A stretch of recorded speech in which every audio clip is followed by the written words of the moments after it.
sommes sur le site d'STTP Emballage à Sainte-Sigolène. Nous avons été sollicités par le SDIS 43 pour réaliser un exercice d'intervention chimique. Donc voilà, ils sont intervenus sur un scénario, un début d'incendie avec une personne manquante dans le local Ancre.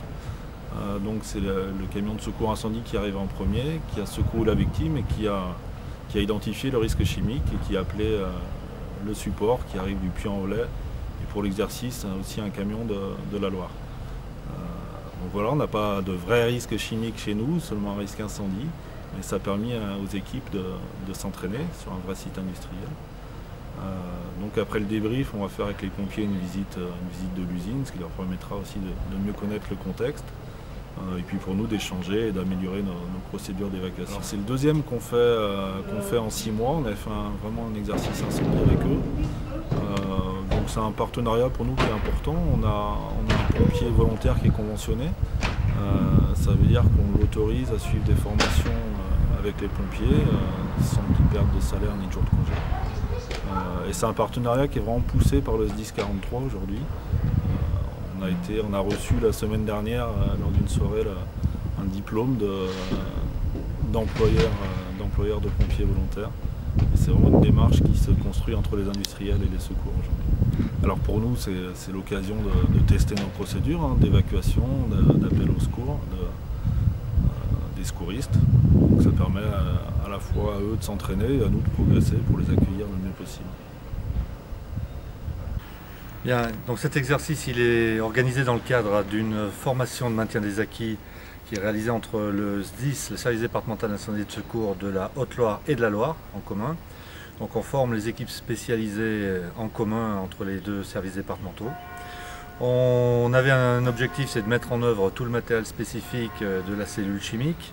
Donc pour cela, on a eu comme support l'entreprise STTP qui a bien voulu mettre à disposition ses locaux, ce qui aussi a permis de faire un exercice en interne pour l'entreprise. Voilà. Le scénario était suite à une explosion d'une batterie, un début d'incendie mettant en jeu des matières dangereuses, notamment des solvants, des cols. Et donc après, tout l'enjeu est de savoir identifier, colmater les fuites et avoir la meilleure attitude sur le produit incriminé.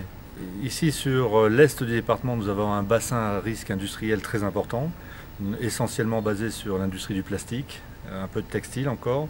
Et toute cette industrie génère divers produits qui, des fois mélangés entre eux, peuvent créer des situations dangereuses. Voilà, donc les entrepreneurs sont au courant, ils ont des process qui sont préventifs par rapport au risque, mais le risque zéro n'existant pas, il faut que nous aussi on soit prêts à intervenir le jour où la catastrophe ou l'incident pourrait survenir.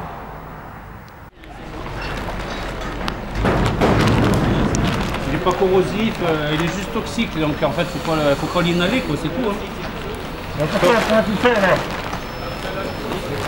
C'est bon, tu vois? Ouais, c'est beau. Elles sont nickel déjà. Elles sont nickel. Il faut vraiment faire passer juste derrière le... Allez, donne-moi ta pression.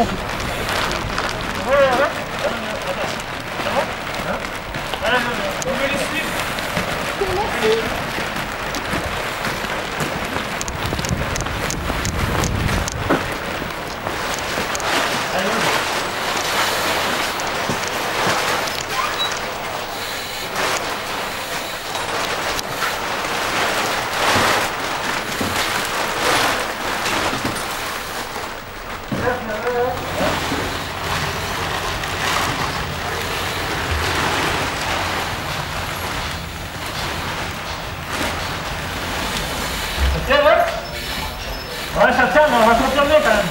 C'est la peine. On va appeler du médecin. On va se faire.